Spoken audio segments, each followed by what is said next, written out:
La princesse pirate Juliette et son perroquet Coco voguent sur l'océan. Il était une fois, au milieu de l'océan, une princesse pas comme les autres. Son nom était Juliette. Elle n'était pas du genre à porter des robes à froufrou ou à passer ses journées à peigner ses longs cheveux dorés. Non, Juliette était une princesse pirate qui vivait sur son bateau. Et son meilleur ami était Coco, un perroquet aux plumes multicolores qui avait toujours une blague en réserve. Un jour, alors qu'ils voguaient sur leur navire vers la plage paradisiaque, Coco aperçut quelque chose d'étrange sur le sable doré. C'était Monsieur Crabe, qui semblait triste et perdu.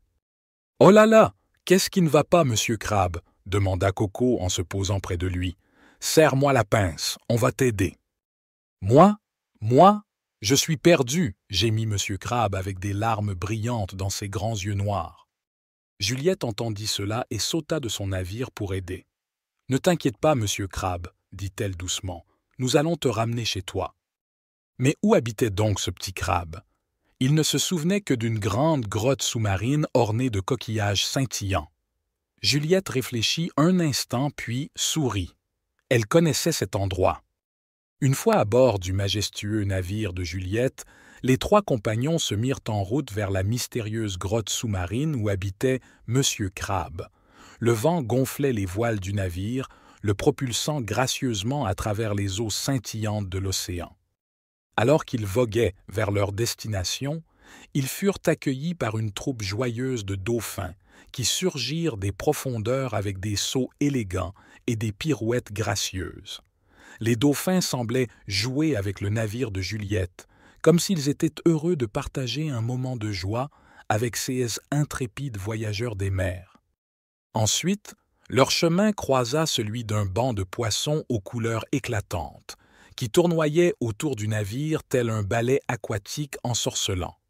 Leurs écailles scintillaient sous les rayons du soleil, créant un spectacle de lumière et de couleurs qui émerveillait Monsieur Crabe et ses compagnons.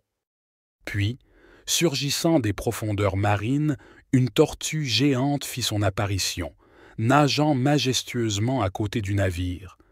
Sa carapace était ornée de motifs complexes, et ses yeux sages semblaient contempler le monde avec une sagesse ancestrale. Elle accompagnait le navire de Juliette pendant un moment, comme pour leur offrir sa protection silencieuse dans ce vaste océan. Face à tant de merveilles et de beauté naturelle, Monsieur Crabe ne put contenir sa joie. « C'est fantastique !» s'exclama-t-il, oubliant un instant sa tristesse face à la magie de l'océan et à la compagnie de ses nouveaux amis. Finalement, ils arrivèrent à la grotte. Monsieur Crabe reconnut immédiatement l'endroit et une grande joie illumina son visage. « C'est chez moi. Merci Juliette, merci Coco, » dit-il en dansant de joie. « De rien, Monsieur Crabe, » répondit Juliette avec un grand sourire. « C'est aussi ça, être une princesse pirate, aider ceux qui sont perdus à retrouver leur chemin sur l'océan. » Puis, Juliette fit un petit bisou à Monsieur Crabe pour lui dire au revoir. Monsieur Crabe rougit et le perroquet Coco dit en riant « Je pense que Monsieur Crabe en pince pour toi, Juliette. » Ils se dirent tous au revoir et reprirent leur route, prêts pour leur prochaine aventure. Et si vous écoutez attentivement le vent qui souffle sur la plage paradisiaque, vous pourrez peut-être entendre les rires de Juliette et Coco résonner au loin. Et voilà comment Juliette, la princesse pirate, et son perroquet rigolo Coco ont aidé un petit crabe perdu à retrouver son chemin. C'est une histoire que tous les habitants de la plage paradisiaque racontent encore aujourd'hui avec un grand sourire. Pour retrouver cette histoire ou créer une histoire sur mesure pour vos enfants, rendez-vous sur notre plateforme Histoire pour les enfants.fr.